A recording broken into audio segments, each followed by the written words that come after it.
시청자 여러분, 다음 대통령 선거가 혹시 며칠이나 남았는지 아십니까? 제가 방송 전에 잠깐 계산을 해봤는데요. 252일 남은 것 같습니다. 제 계산이 정확하다면 내년 3월 9일에 대통령 선거가 실시가 되죠.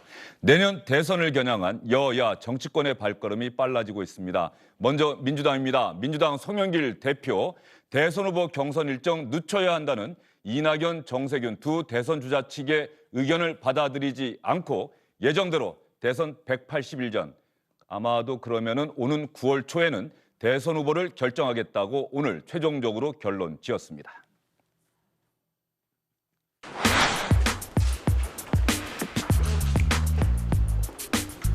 민주당 지도부는 현행 당헌 규정 원칙에 따라 제20대 대선 경선 일정을 진행하기로 최종 결정했습니다.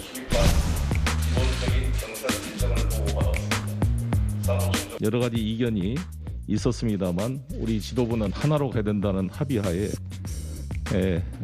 이견이 있는 최고위원들께서도 양해를 해주셨고 같이 힘을 하나로 모아서 이렇게 결정을 했습니다. 진지하게 지금 상황을 말씀드리고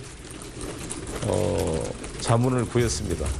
가장 중심적인 분이 이 당헌 당규를 통과시킨 이해찬 전 대표님이셨는데 이해찬 대표님 말씀은 이런 일이 발생할 줄 알고 미리 특별 당규를 만든 것이다.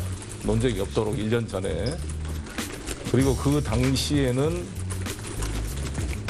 이재명 후보가 존재가 별로 없었다. 그때는 이낙연 후보님이 거의 대세론인 그런 상황이었고 그때 각 후보 캠프의 회람을 거쳐서 만든 안이다. 따라서 원칙대로 가는 게 맞다. 이런 말씀을 주셨고. 민주당 대선 후보 경선 일정을 송영길 대표와 최고위원 회의가 확정을 했는데 이 자리에 최고위원들이 참석을 했겠지요. 최고위원 회의가 끝나고 나오는 최고위원들을 기자들이 쫓아가서 취재를 했는데 어떤 얘기들 했는지 한번 들어보겠습니다.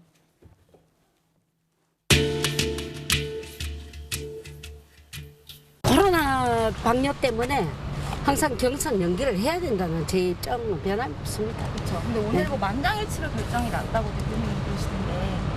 네, 뭐 어쩔 수 없죠.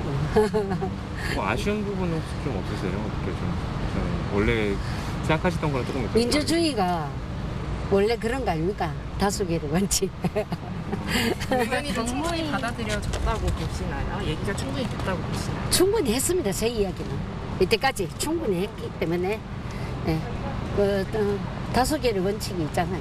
죄송합니다. 좀 지나갈게요. 고성이 들리기도 했었는데 그런 반발이 있었음에도 불구하고 이제 만장일치 결정이 됐다 이렇게 얘기가 나와서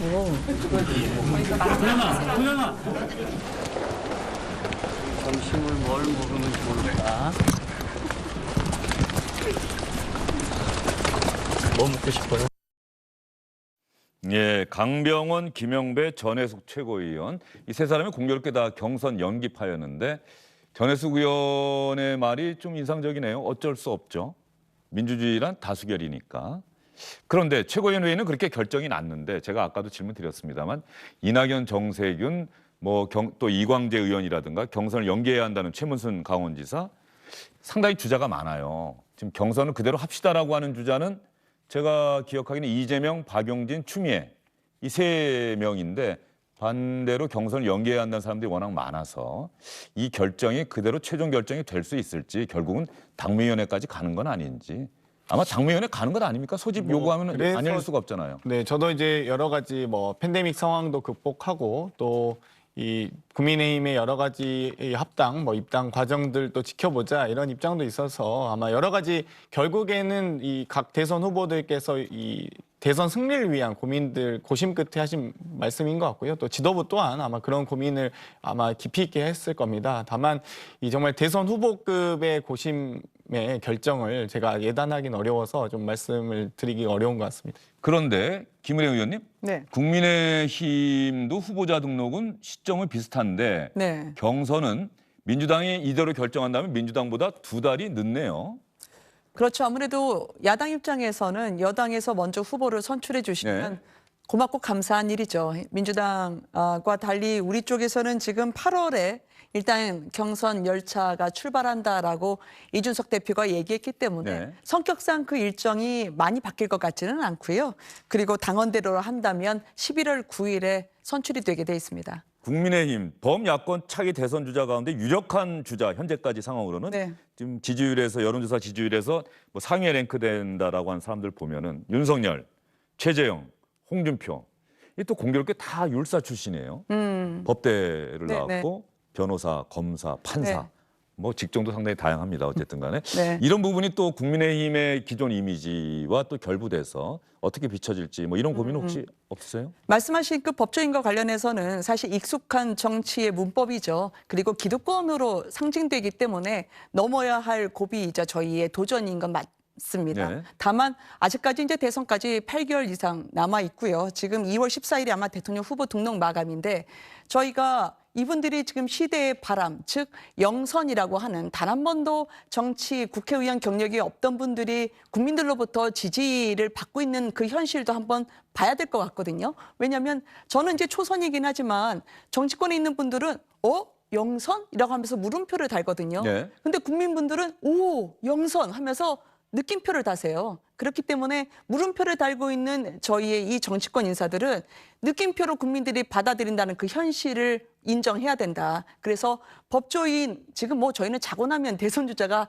계속 한 명씩 바뀌거든요. 새로 등장하셔서.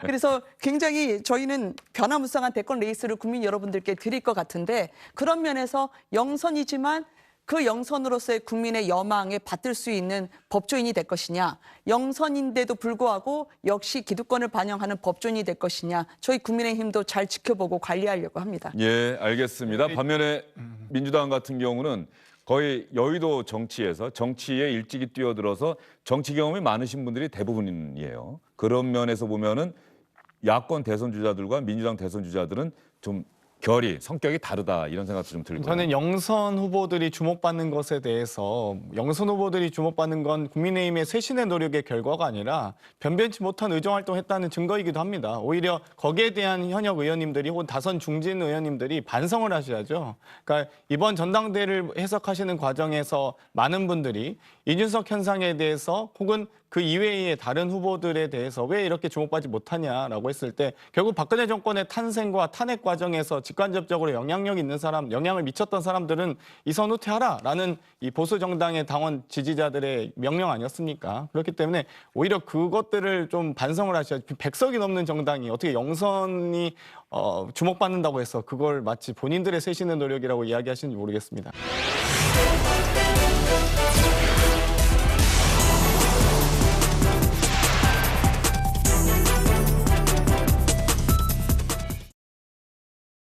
안녕하십니까, 주영진입니다. 더 많은 뉴스와 라이브 이벤트를 보고 싶으시다면 화면 오른쪽을 눌러서 구독해 주시기 바랍니다. 저희 SBS 앱을 다운로드 받으시면 뉴스 속보 알림도 받아보실 수 있습니다. 텔레비전으로도 SBS 뉴스, 유튜브로도 SBS 뉴스 잊지 마시기 바랍니다.